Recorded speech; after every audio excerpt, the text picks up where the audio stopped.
your body is shaking, particularly your limbs are shaking quite dramatically. The body is going through a form of seizures. Your consciousness is not present. I'm out of there. Right. And you're vacating the body in a Your way body.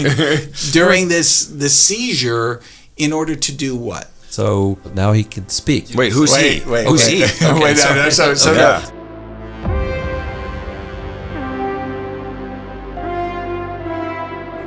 Our world is magnificent, filled with life in every imaginable form. But what if at the root of all these diverse forms, there was one energy, one conscious energy that created everything we know by becoming everything we know, including you. Come with us as we peek behind the curtain of what we call reality and explore the limitless wonders of consciousness in the Realization Lab. Welcome, everyone, to another episode of Realization Lab. I'm Jay Sherrick. Right over there is... David Ron. There he is, my longtime friend and writing partner. And David, we have with us a guest who has one of the most incredible, remarkable stories I've ever heard. I can't wait for you. I'm excited to hear it. You to hear this story. Don David Wiley, thank you so much for being here. Thank you very much. I appreciate you inviting me. So let's start just by... Who is Don David? How about that? You're here because I went to a ritual a week ago at a house in Santa Monica where this very extraordinary thing happened that you were the center of. David knows nothing about it. Which is great, because it's like I get to hear everything for the first time. And we're going to get to all of it. But just to give a little sense of who you are actually a spiritual elder in two related traditions. In two. And they are? Wixárika or Huichol and the Nahua. Those cultures exist where? The Nahuas are in the central highlands of Mexico. And Wixárika or Huichols, it's in the northwestern Sierra Madres of Mexico. So these are two ancient Mexican cultures where you're a spiritual elder. They're ancient traditions that at some point would be called Mexico. Okay, yeah. Ancient traditions that very, very, very much later would be called Mexico. Good point. And Mexicans are Johnny come lately. Yeah, exactly. And you are Mexican? No, I'm not. I'm from the United States. That's right. You were born where? I was born in Memphis, Tennessee, and raised in Oak Ridge, Tennessee. Right. And clearly, being an elder in ancient Mexican traditions is a natural career path. Yeah. Have they had Americans be elders in these traditions before? No. No, this is something unique, and there's a good reason why they have included you as part of their tradition, and that's what we're going to get into.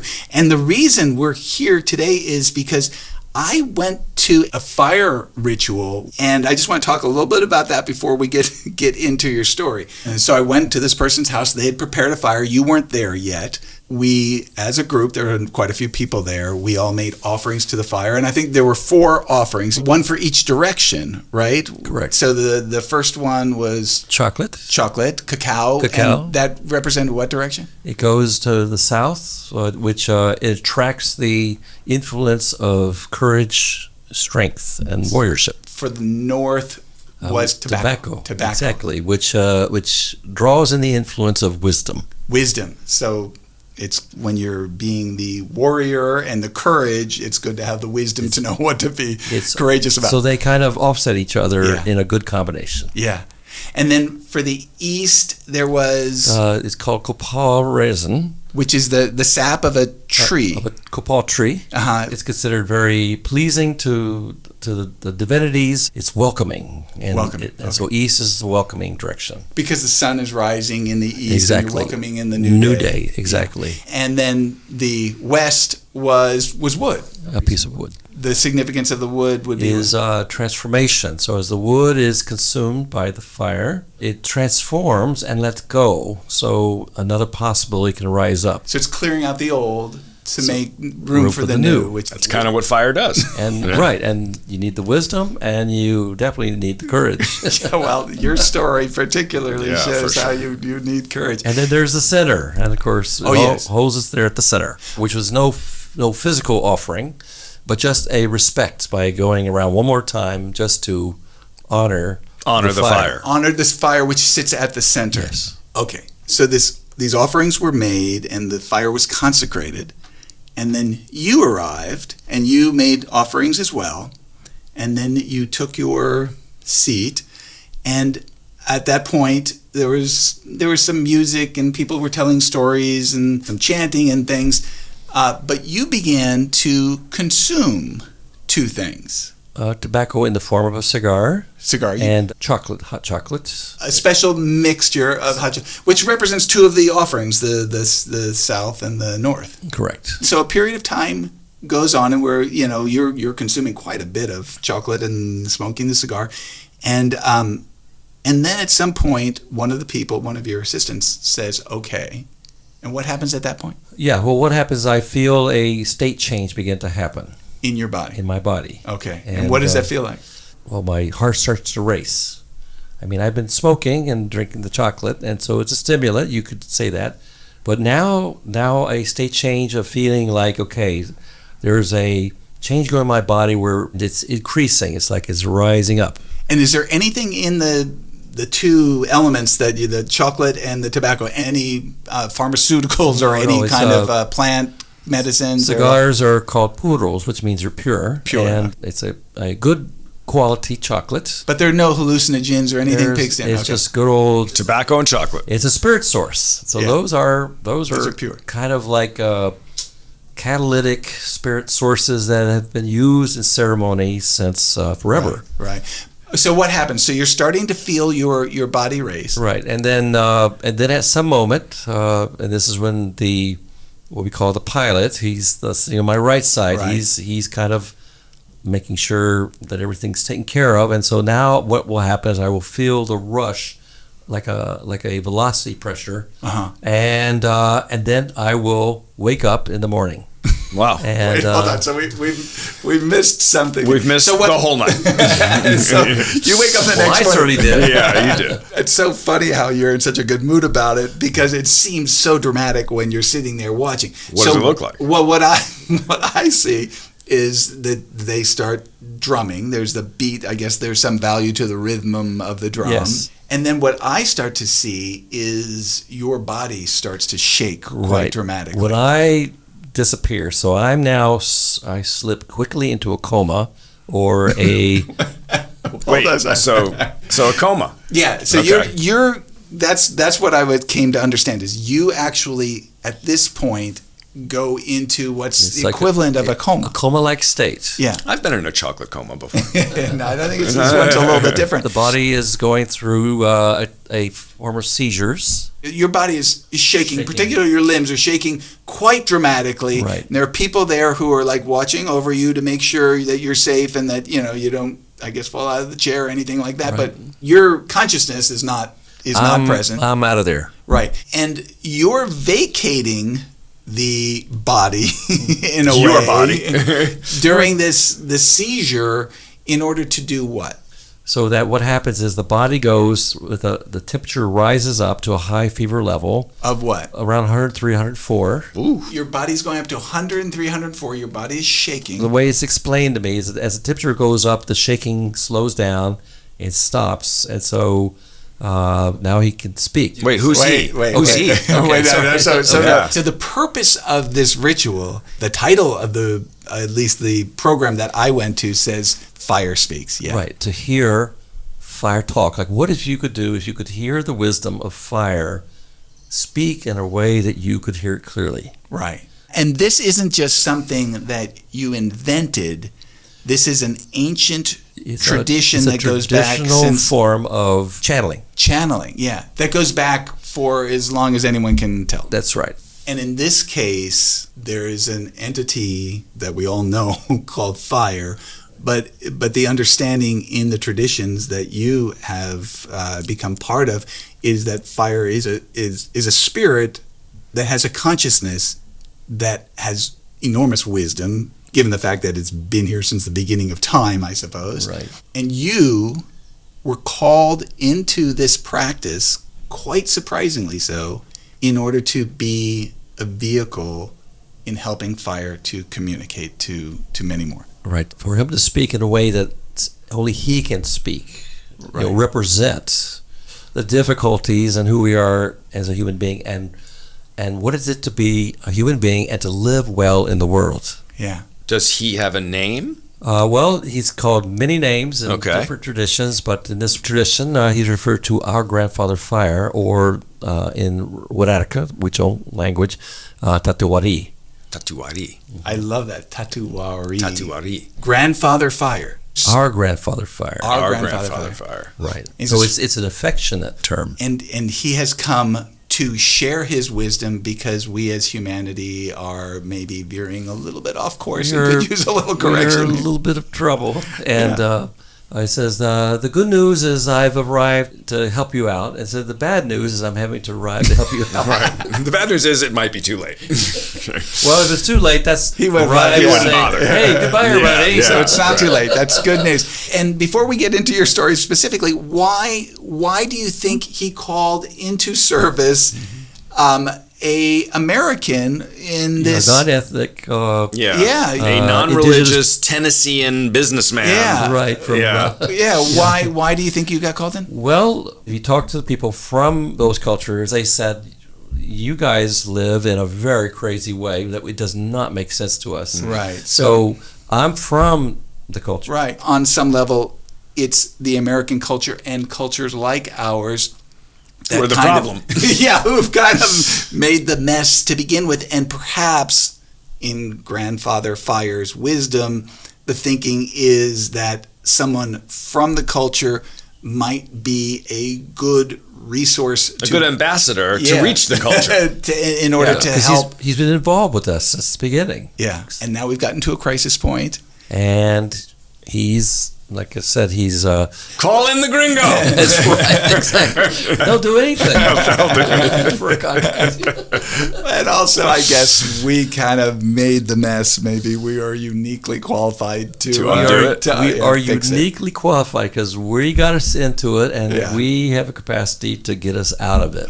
And the story of how you came into this role is absolutely fascinating. All right, I want to hear it. So you were born in Tennessee, right? Right. And what was your spiritual life like? I was raised Catholic. But you didn't have a strong connection to... No. It was like, well, it was a thing that you did because, that's what your parents did. And then you went off to college and you... Don David talked briefly about how he got married, got a master's in business, and started working as a business consultant. But his marriage was faltering. I'm in Atlanta, and I have 2 kids.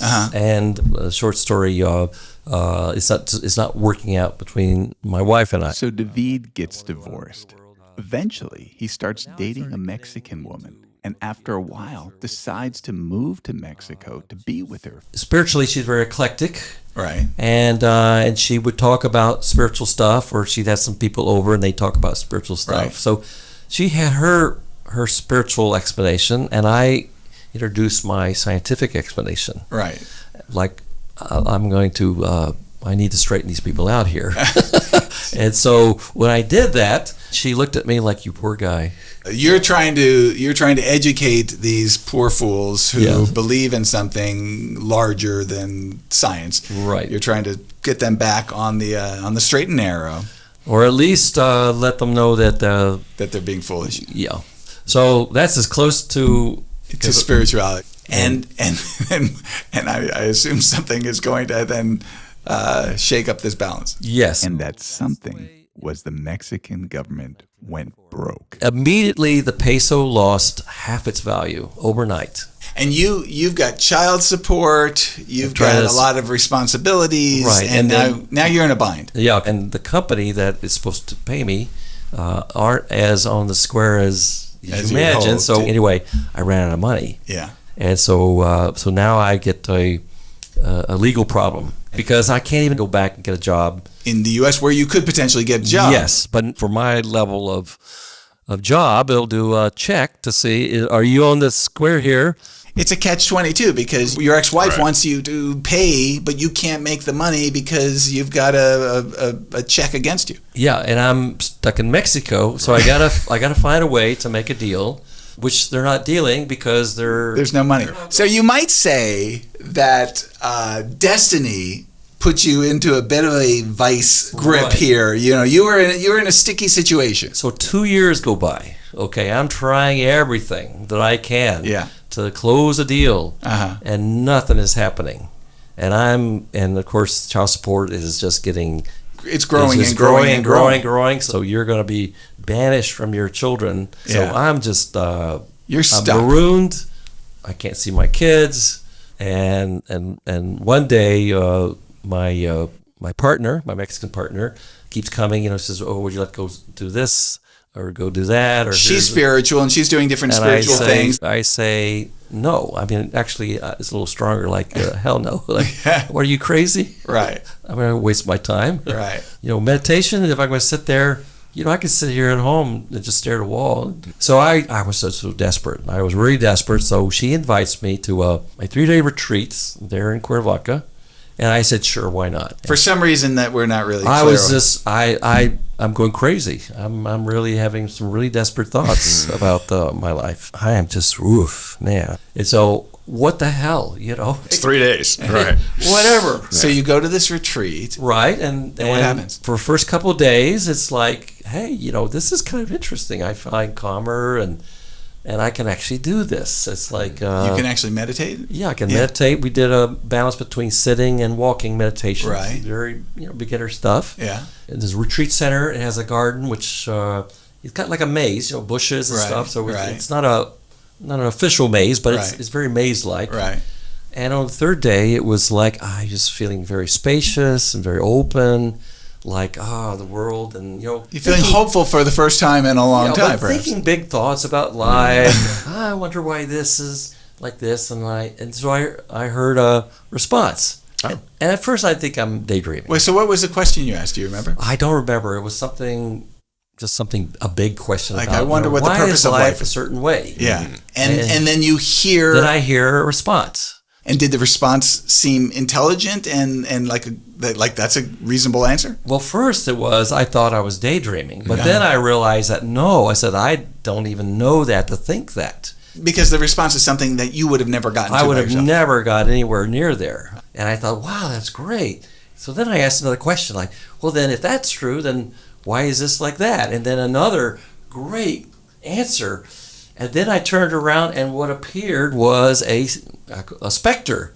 This little short guy appeared in some rough cloth, like burlappy, kind of stuff, with a headband, and his face was super wrinkled, little bitty eyes, and a headband. Wait, so you've had no spiritual inklings at all. You're at this retreat. You've asked 2 questions. You've gotten these answers, which are beyond your own comprehension. And then I'm like, okay, where are these answers coming from? and you then turn and it was like, oh my God, he kind of materializes like that.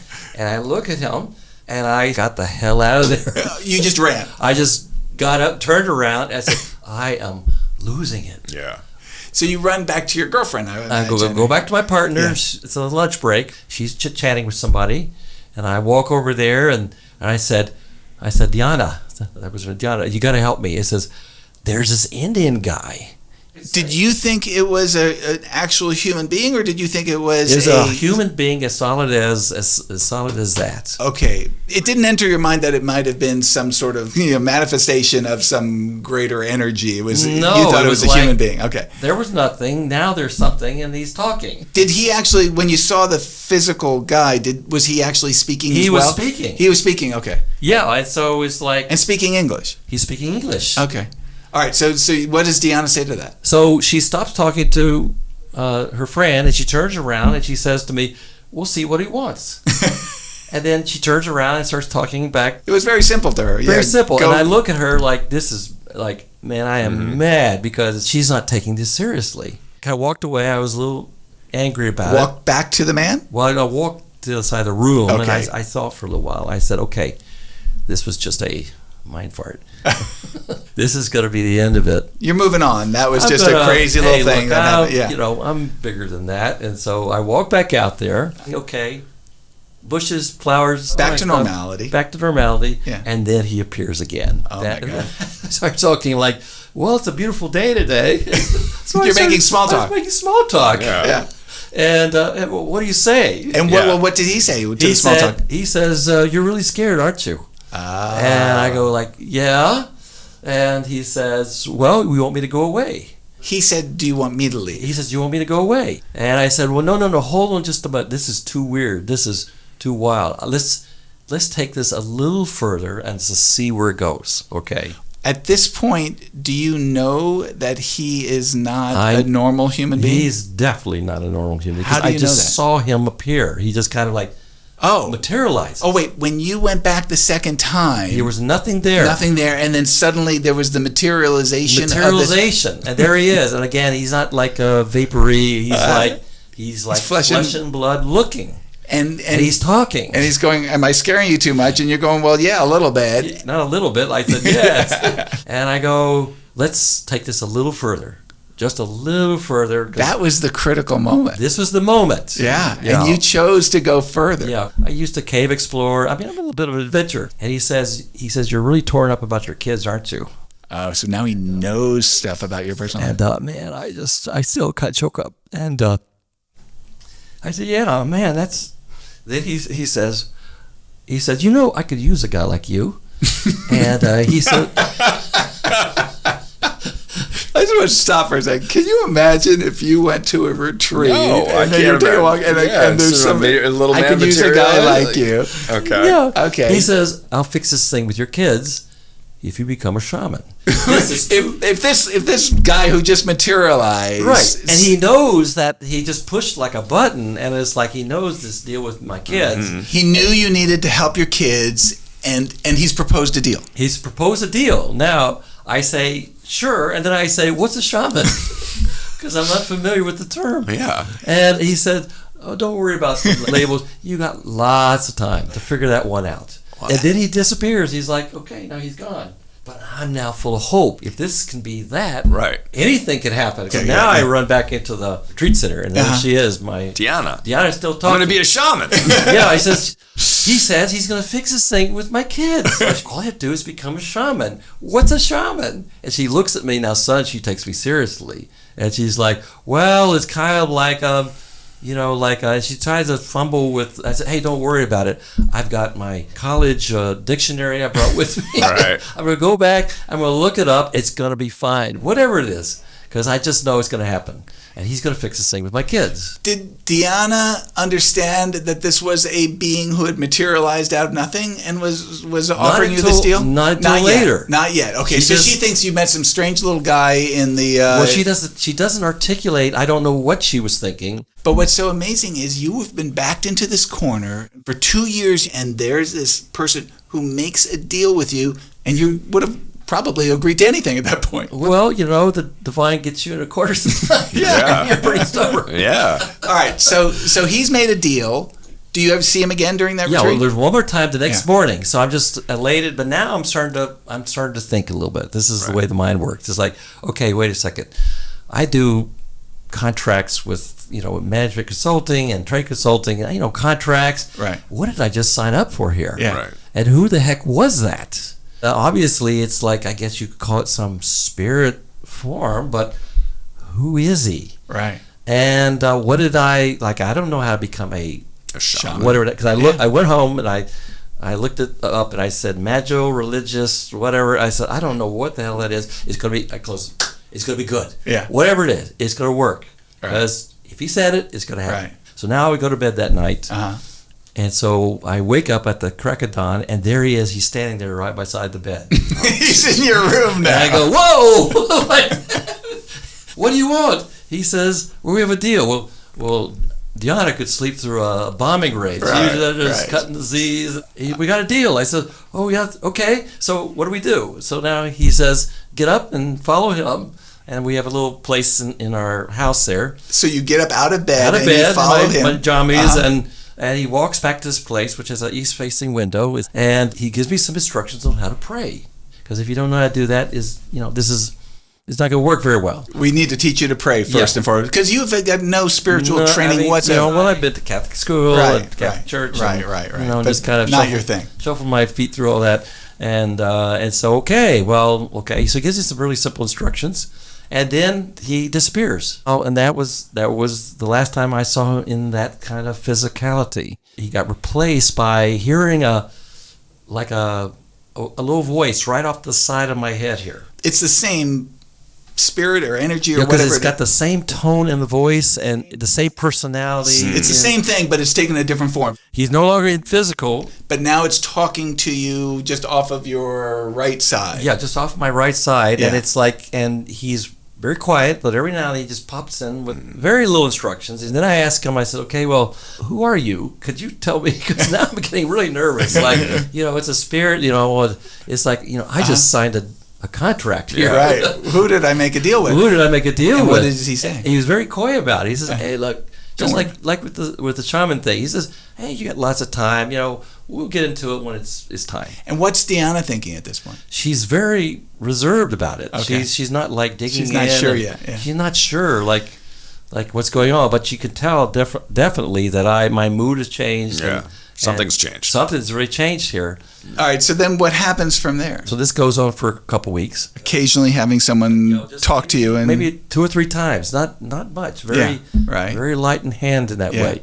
And then so suddenly he says, "Go to the front door. We have a table where all the mail gets thrown in their bills and stuff like that." He said, "I want you to look there." So I go there, and there's this flyer for a guy named Elliot Cowan who teaches plant spirit medicine. Right. He says, it's coming time that you get to know a little bit more about me and how to get into the work I want you to get into.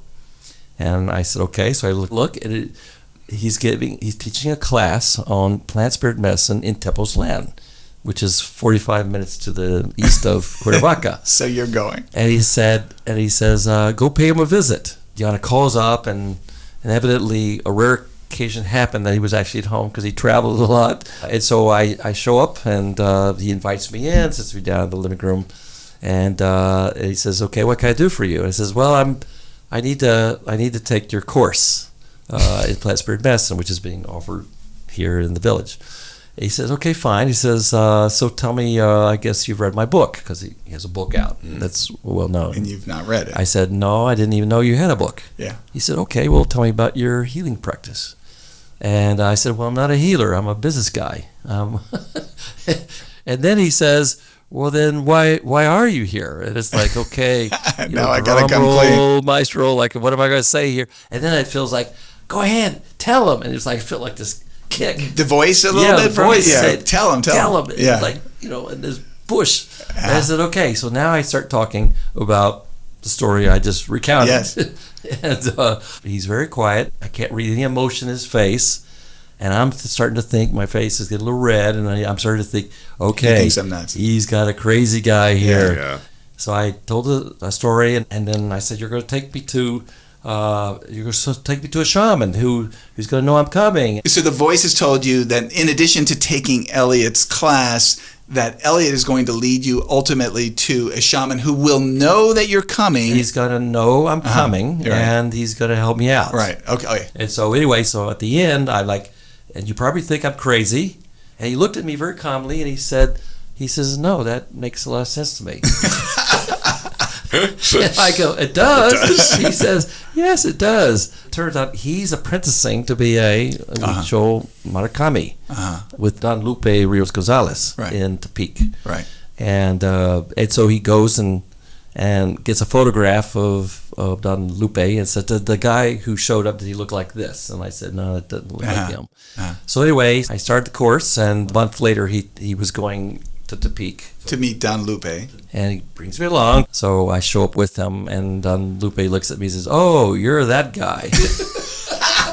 And I said, okay, so where do we go? He says, well, come back in the morning. And he says, I'm busy right now. And so, but he knew, he was expecting you. He looked at me, oh, you're that guy. And I says, okay. So, okay. So I go back the next day. He takes a look at me, and he says, "Oh yes, this is not a spirit." He says, "This is a god." This voice that's speaking to you is not a spirit. It's a I god. didn't even speak about it as a voice. I just said I'm supposed to be here. Oh, he knew already that there was someone. Yeah, he speaking just to looked at me. He said, kept me up all night last night. Oh, Don Lupe was kept up all night by the same voices. Yeah. And he had said to you that this is not. He says, not a spirit. He says it's a god, but he's a chief god. That's the way he describes it. Chief god. Chief god. And his name is Tatewari. Tatewari. Yeah, so that's who's talking to you. Okay. So now he identifies the name. And I say, what does that mean? And Elliot says, well, that's Grandfather Fire. And he says that's their head shaman. It was the original shaman. That's the main That's boss. the main guy. Chief god. Said, we talk about him, but it's not. And Elliot said, I'd never known someone who actually got in touch with in person. He says, you're going to learn a lot. He says, you're going to be my apprentice now. And so they use the word disciple. You're going to be my disciple now. Right. He says, but you better do what he says or else you'll die. And I go, oh, whoa, okay. Hey, look, I made my deal. I'm going to keep my end of the bargain here. It's like, whoa, that sounds pretty severe. Wow. And now the voice I know called, Tatewari, Grandfather Fire. Grandfather Fire, he says, okay, I want you to meet someone else. And he lives in a place called Nepopalco. So Grandfather Fire just tells you exactly who it He is. tells me what to see. In this case, he gave me the name. Right. He says Don Lucio. Don Lucio, yeah. Okay, so we locate the town in Nepopalco. So we show up, and he's seeing people. So we sit down, and he looks at us and looks at me, and he says, "What do you do?" I said, "Well, I'm a trade consultant." He says, "No, what do you do?" And I said, "Oh, he doesn't know what that means. Silly of me." Right. So I try to explain it, and Diana's helping me with the translation, and he says, "No, what do you do?" And I'm baffled, like what does he want? About, yeah. Okay, does he want my nationality or whatever? Yeah. But Diana can see that he's not looking at me; he's looking right here. Oh. And Diana goes, "Oh, you want to know who he is?" And he says, "Yes. Who is that?" And I said, "I thought maybe you could tell me." So we're going to do the double-blind shaman test. Yeah, exactly. Maybe I can get out of this. Right. If he contradicts him. Right. And so he said, okay. And so it goes into like a bit of a trance. So he's going to divine who this entity is. Right. Yeah, okay. And so I'm not telling him. You don't give him any extra information. No. And so what he does is he starts mumbling and grumbling, and he wakes up kind of like pretty quick. He says, oh, he says, that's not a spirit. That's not a ghost. It's not an ancestor. It's a god, but he's a chief god. He's saying exactly what the other shaman says. Well, you're going to learn a lot. It's going to be really good. But if you don't do what he says, you're going to die. No, don't worry. I'm going to. So you got the exact same information. The same thing. But he didn't say Grandfather Fire. Well, no. He now calls him. He now calls him Xiuhtecutli. Oh, so Xiuhtecutli is their name. It's their version of Tatewari. Yeah. Did I say that right? Tatewari. Yeah. Thank you. Now he says, you were struck by lightning, weren't you, when you were young? Oh. And I said, yes, I was, when I was 14. Oh. He says, well, they're calling you. That's, by the way, that's the calling card, is to survive a lightning strike. Wow. Wait, if you survive a lightning strike, that opens you up to... They seen it as a message. The way this works is that you don't ask to work for them. They choose you. You don't say, oh, I like this and I want to do it. So... And that's a little signal that you're one of the chosen people if you got hit by lightning. Working for them. Okay. Okay. And so he says now you need to, it's a kind of initiation called being crowned. Right. And so I said, okay, so here we go. Right. And so now I become what's called a gracero, a tempero. You're a student, a disciple. I'm a student, yes. Okay, so now comes the part of the deal. Now Grandfather Fire. Now you've made your two connections, right? And there's some quid pro quo. Exactly. Okay. So a contact of mine from my former life, he got a contract from Cigars USA to manufacture their document holder, which is made of leather. Right. And they were having trouble finding a place to make it happen. Long story short, you got the business. I got the business. So I got this contract, this one contract from Cigars USA, and it was perfect, and the price was great. It was just a sweetheart and deal. a sweetheart deal. And by the way, the money from that paid for everything. It paid all the back stuff. So you're clear. I'm now clear. And I now got something incoming to live on. And a little money to actually do this work. So Grandfather Fire completely came good on his side of the bargain. And so it was like, okay. That's even more convincing. It's very convincing. Yeah. Until you start getting into some of the stuff you're supposed to be doing. That's So right. remember, our mind has possibilities, but its possibilities to doubt anything is unlimited. Well, that's David's my calling affliction, card. yeah. Even with all these confirmations again and again and again. Yes, exactly. You're still going, am I going crazy? Is this ridiculous? Yes. This is a conversation I have with David all the time. He keeps on saying, I want irrefutable fact, then I'll really believe. And you couldn't get more irrefutable than all these very concrete examples that are coming into your life, literally voices in your head and people going, oh, there he is. And still there's doubt. Yeah, so just to be on David's side for a moment here.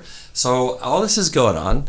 And now I'm doing he introduced this little morning and evening practice, starting the day and ending the day. And now I sit down because sometimes when he wants to talk to me, he being Grandfather Fire, yeah, wants to talk to me. That seems to be that state. He seems to be a little more open to talking. Mm-hmm. And I sit down, and he doesn't say anything. That's not unusual.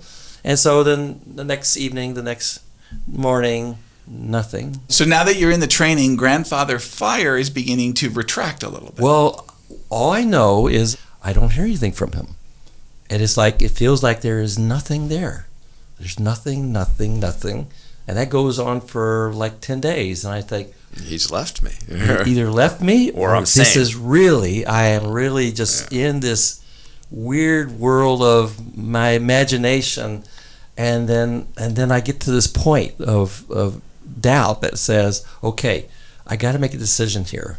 Okay, I'm either in or I'm out. It's like you needed to make the decision internally.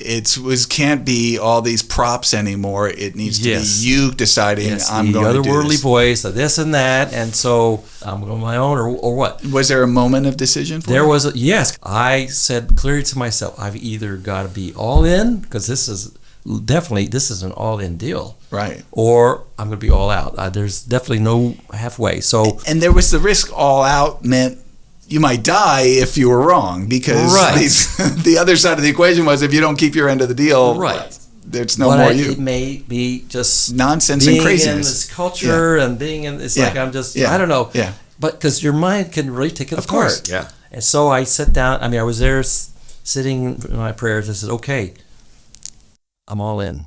You made a decision. And suddenly he pipes in and says, good choice. He was quiet until then, and then he came in and said something. Oh my God. Right. And suddenly he says, good choice. And then it was like, oh man. Okay. I get the feel of what kind of boss he is. Yeah, a smart one. He let you make your choice. He's been dealing with humans since the beginning of humanity. So anyway. So you said, yes, I'm going to do this. Now what happens with Grandfather Fire? Does his voice begin to fade, or how does that begin to play out? Okay, what happens next is that my partner, Diana, and I, we have a little habit in Mexico. We go to this little restaurant called Sanborns. That's your place to go. Yeah, our place to go for our evening. So we're out there sitting, having our little merienda is what it's called. This is a little bit of time after you've made the decision that you're going to... Yeah, just a short amount of time. Okay. A couple weeks. Yeah. Okay. So we're eating our meal. Uh-huh. Okay, everything's fine. And suddenly I get gripped with a desire to smoke a cigar. Now, are you a cigar smoker? No. I don't smoke. No one in my family smokes. But suddenly you're filled with this very strong urge. Exactly. To say... And I order some hot chocolate. And there's a tobacco shop part there, so I go there and they have cigars. Because you have this urge, which is uncommon, to smoke a cigar. No, it's not uncommon. It's just non-existent. It's non-existent. And so what happens? I go there and I don't know which one to get, so I get 4 or 5 cigars. She's looking at me wary, like she says, "Okay, what's that about?" I says, "I don't know. I just gotta have a cigar." And I start lighting it, and I I said, wow, it's like I'm smoking this and drinking a little chocolate. And I said, wow, when I'm smoking this, it's like I boost the gain on him. It's you're hearing the voice? I'm hearing the voice clearer. Suddenly, it's like he starts to like show up talking, but it's like magnified it. Magnified it. Yeah. And I said, wow, I'm hearing him really clearly. He said, just go ahead and ask me a question. Grandfather Fire is been magnified, and he's saying to you, go ahead, ask me a question. Yeah, he says, you can ask me a question. And I said, I looked to her, I said, well, you have a question? And she says, sure, why not? You know? This hasn't ever happened before where he said, ask me a question? Yeah, not like he's opening the floor for questions. Wow. Okay. Right. Before he tells me, he tells you, you listen. Right. And I'm puffing on this thing and drinking a little of this, and she asked a question. I said, okay, he's saying this, is saying that. And I feel my heart racing, and it's going up, and then suddenly, whoom, and then I wake up. The next morning. Well, I don't wake up that next morning. I wake up at the restaurant. Now, I'm just lucky that this is Mexico, and they probably thought this guy's drunk, and whatever it is. But he blazed through those cigars, and she got him more hot chocolate. Holy cow! Wait, hold on. So you're gone. You don't know what happened, and you've actually now smoked 4 cigars. Well, so by the time I returned, it was just a half hour long. Right. So in a half hour, he had smoked these cigars and consumed all this chocolate. Wait, Grandfather Fire in the form of... Well, he shows up. So now he shows up... In your body. In my body. And so suddenly, Diana says she could tell, he's shaking, something's happening, like what the heck is going on? Diana seeing this. And then suddenly Diana says, I got quiet. And then I kind of look up at her, or my face looks up at her, and he says, hi, Toots. No. He's got a sense of humor. Yeah. He definitely has a sense of humor. And he said, I got that term from, he talked about an anthropologist back around he gave some date. It was where Toots came from. Yeah. That's where he got it from. Yeah. And so she says, this is not David. Because you would normally not say Toots. No, the demeanor, everything was drastically different. And she had a conversation. She had a conversation. What was she thinking? She was thinking like, she's not quite sure what this is, but it's phenomenally... Well, certainly interesting. Intriguing. And that's the first time that... He embodied you. Yeah. Yeah.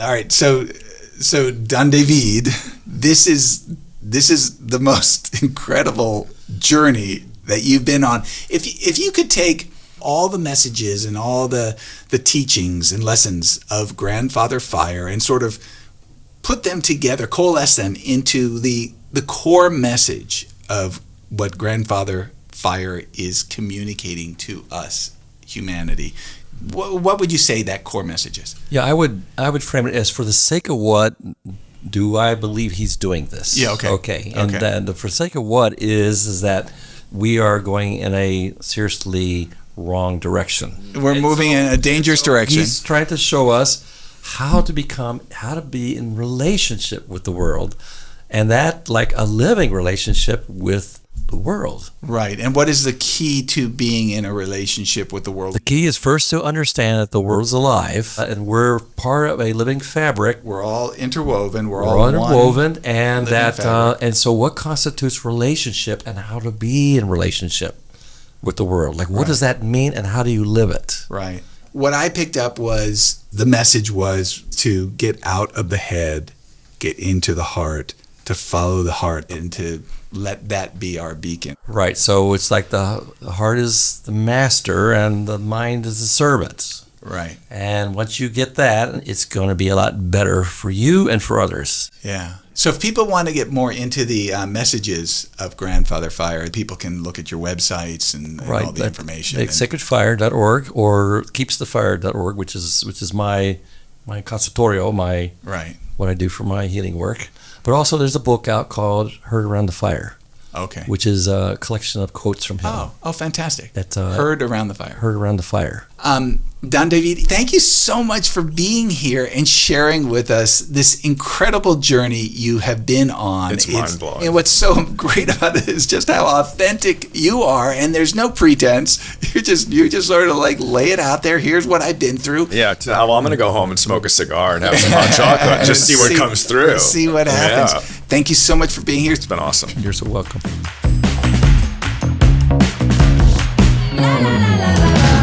If you enjoyed this episode, be sure to subscribe to Realization Lab on Apple Podcasts, Spotify, YouTube, or wherever you get your podcasts.